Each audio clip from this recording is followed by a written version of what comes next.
Hi mga mare, magandang araw. Ito ngayon, papasok na naman sa trabaho. Nagbus pala ako everyday papunta sa work ko. Ayan, yung null card ko. That time may checking yan. So ayan, chinecheck nila yung null card namin kung nakatap sa machine. Kasi kung hindi, mapa-fine kami nun. So dapat may load yung null card ko na yan lagi. 750 yung minimum dapat na may load yung card mo. Kung wala, nako, malaking fine. Pag morning, walang gaanong nag-check. Pero pag evening. Nako, may laging nagche-check pag evening. Madami pa namang taon that time. Kaya minsan, medyo matagal akong nakakauwi kasi nga isa-isang tao chine-check nila yung null card. Kaya minsan na-stuck kami ng mga ilang minuto. Sa lagi kong nakikitang nagkaka-fine yung mga ibang lahi. Wala akong nakitang Pinoy. Dito na pala ako bumaba sa kalagitnaan ng metro. Ayan, nakikita niya yung metro station ng EDCB yan. So dito na ako bumaba tapos maglalakad na lang ako papunta doon sa kabilang side. At ayun na nga, kasi medyo malayo ang bahay ko. Ako laging nauuna dito. Ayan, close pa yung shop namin. Nag-aantay ako dito sa may kainan ng Spinneys. Dati, sakto sa oras ako dumadating dito sa shop namin kasi malapit lang yung bahay ko. Ngayon, kailangan kong maaga-aga kasi nga, hinahabol ko kasi lagi yung bus, baka maiwanan. At ito na nga, may customer ako. Ayan, friend ko yan. Pinapunta ko dyan sa salon namin kasi gadyang ko gagawin yung hair niya.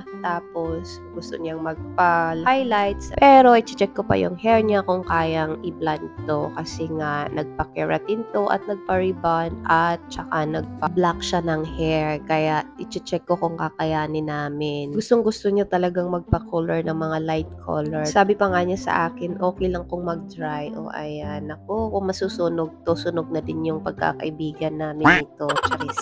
Ito, before and after. Susunog na to mamaya. Ito, panda.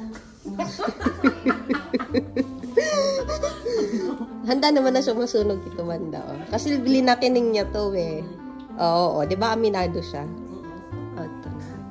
Gusto niya kasi super blonde. Gusto niya maging Barbie. So, ayan, medyo malungkot na dyan ang bishi ko kasi parang kinakabahan na siya. At ito nga, nagdala na din pala siya ng mga gamot niya at saka foil at saka color, bleach at oxitan. Kasi nga, para medyo makamura din siya kasi medyo mahal kasi dito sa amin. So, yung babayaran niya, yung service na lang namin. Okay naman din gamitin yung mga gamot na to, pero kung may allergy ka sa mga gamot at sensitibo yung scalp mo, mas magandang gamitin na yung gamot namin dito kasi nga, safe talaga yun. Siya pag hindi ko siya gawing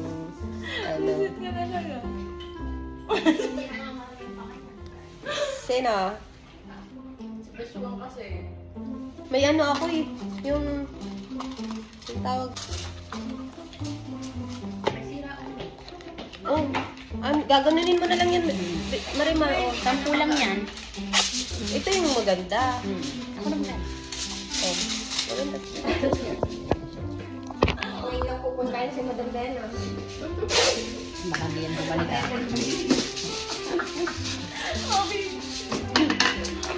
Baka di bumalik yan. First time, ay, social talaga ni Madam Bena. Ito din. Magkano lang gayang? Ayan ang pumili niya eh. Kasi kanya ginagamit na, di ba? Ano eh? Na!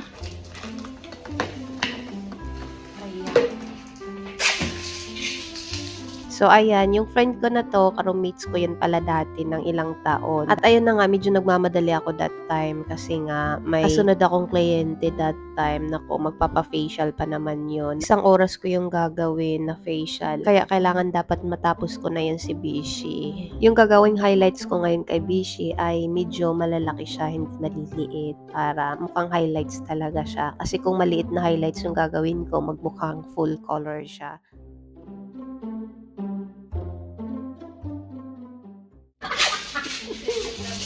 Tanga mo. Totoo yung naswang pag nag-diet. Hala.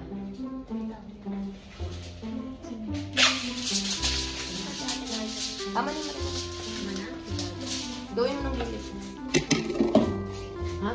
Sa? Gawin mo talaga? Pwede naman. Ha?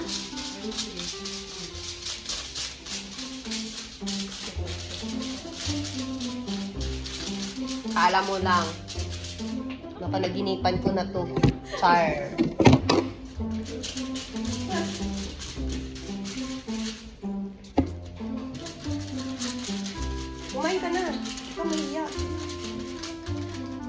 Nahiya tuloy.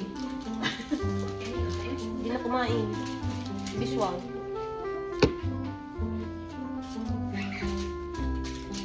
Ito talaga yung pang ano, di ba? Oh, strong siya.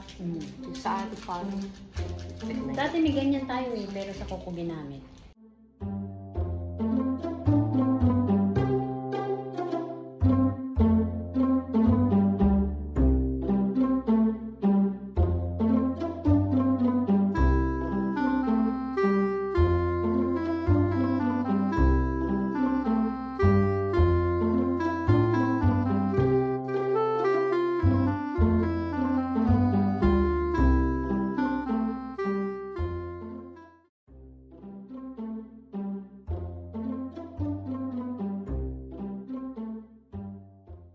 At ito na nga yung hair niya after ko siyang na-foil. Madali ko lang yung na-foil kasi nga hindi yan maliliit na pagka-highlights. At ito pala yung color na niresita ko kay Bishwa. At ito na pagkatapos naming ibabad siya, tinanggal ko na yung mga foil at ito na yung hair niya. Hindi ko masyado siyang binaabad ng todo kasi baka masira yung hair niya. Ibibleach ko pa ulit yung hair niya, papahingain ko lang ng 1 week para hindi siya magda-dry ng todo. At ito na yung hair niya, kinulayan ko na siya ng medyo light brown na may pagka-ash para hindi naman pangit na tingkad na orange yung color ng bleach. So, next balik niya, blonde na yan. Hindi ko muna binigla ng todong bleach, baka mapuputol-putol yung buhok ni Bishwa. Kung mangyari man yun, putol na din yung pagkakaibigan namin. Charis. Pag-uwi ko nga ng bahay, ito pagkatapos namin kumain nito, magagawa ako ng lemon at honey kasi nga masama ang pakiramdam namin nitong dalawa. At hindi lang naman kami. Usually dito ngayon sa madaming nagkakasipon at saka ubo. Siguro sa change weather kasi nga dito pa. Winter na dito sa Dubai. Yung ubo at sipon ni Dong, medyo mild na lang siya. Pero sa akin, lumala ng lumala. Kasi nga nakakainom ako ng malamig na tubig. Di ba bawal yun? Feel ko bawal siya kasi nga lumalala yung sipon at ubo ko. Nakakaya pa naman sa mga kliyente ko pag may